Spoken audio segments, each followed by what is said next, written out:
morning, everyone, and welcome to FPI Current Affairs, proudly sponsored by Propulsion. Thank you, Francois.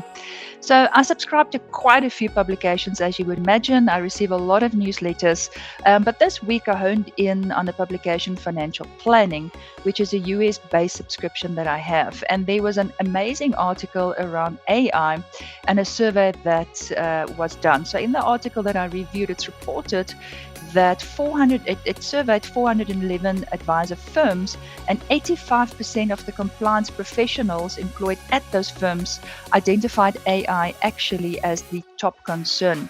So 85% of the compliance advisors or compliance professionals identified as the top concern, whereas only 37% was allocated to cybersecurity. Now, although 86% of firms now have an AI acceptable usage policy, only 59% have a formal governance committee that actually oversees the implementation and governance of AI usage. Now, therein lies the problem. You can have a policy, but we know from all the FIC, findings that we've seen, you can have a policy, but you have to implement what you have. So the practical questions, therefore, are: who is using AI? For what purpose? What client information is being entered? How are the outputs tested? And what may vendors do with your data? Francois, thank you so much for the amazing introduction to Copilot. For those who missed it, the recording is available, and please do take up the course. I promise you, you are going to learn a lot. Then coming back to that article, for financial planners, AI may support professional judgment, but it cannot replace your professional responsibility, as we know. Confidentiality, suitability, ethical conduct, and accountability remains with us as a professional human being. Let's celebrate being human and not forget that we are actually in control. Then from the Financial Sector Conduct Authority side, this week the FSCA warned the public about people impersonating Gates FX. I'll say that again. Gates FX, an authorized financial services provider. Now, the impersonators use a website and Facebook page to solicit money for forex trading, but the legitimate Gates FX confirmed that it has no association with them. The warning again highlights, exaggerated returns, social media approaches, upfront payments as always, vague information, and pressure to always act urgently, buy now or lose. Clients should verify both the provider and its FSP number directly with the Financial Sector Conduct Authority. You can do that directly on their website on a FSP search.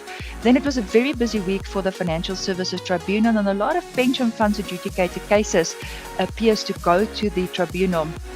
Now, in the Dubai matter involving Pineapple Tech, a representative was debarred after repeatedly answering phone calls in a call center, remaining silent and then ending the phone call, and reporting them then as not reacted. It distorted the performance information and could affect the commission that was actually paid. Although he referenced burnout, stress, and anxiety, the tribunal found the process fair and he conducted inconsistently with honesty and integrity. Therefore, his application was obviously dismissed. In the Leon versus Liberty and Liberty Lifestyle Retirement Annuity Fund, the applicant alleged that his retirement benefit was guaranteed.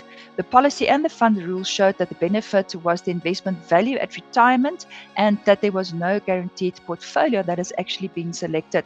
The tribunal confirmed that an alleged call center statement, apologies. So the tribunal then actually confirmed that the documentation was completed and that he did not select a guaranteed option. Then in the Mcebisi matter involving the Eskom pension fund, the fund admitted an administrative error and offered two alternative ways of correcting it.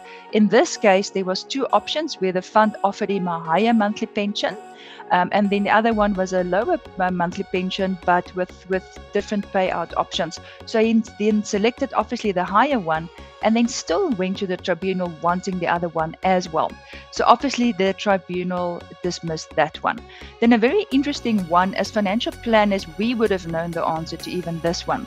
So this is a pension fund decision where Ilovo's Sugar Provident Fund matter declined to pay the 10% of the death benefit to the member's elderly mother. So this mother then went to the pension fund adjudicator saying, I'm both a legal and factual dependent, but yet the pension fund adjudicator still said, no, We are not going to pay anything to you. So I'm very glad to report that the tribunal actually sent the case back and said that the elderly mother who was financially dependent on her son did indeed qualify as a legal and factual dependent. So thank you, Tribunal, for looking out for cases like this. It's just 10% of that fund value, but it makes the world's difference to that elderly mother who now no longer has a son to actually depend on. Then from the FPI side, Leaderex. Yes, Leaderex is here. Can you believe it? On the 1st of September. Please register and make sure that you use the FPI's promotional code. Have a look at our website, have a look at our mailers. It's only 250 Rand to register the day, shoot your pitch there without using our promo code. So it's not a big amount, but it's a power day. FPI is there, Milpark is there, MoneyWeb is there. So many other providers are there. Come and fill your own cup. We are so used to giving back to the communities, but come to Leaderex and spend the day with us there. So thank you very much. I can clearly see that the common thread for this week again is being aware of scams. Do know that there's a tribunal that can actually overturn cases or confirm cases, and then governance when it comes to AI. Make sure that you work like this with your compliance officer to understand how AI should actually be implemented in your financial services provider. Fransha, with that, it's a wrap. Blessings. Goodbye.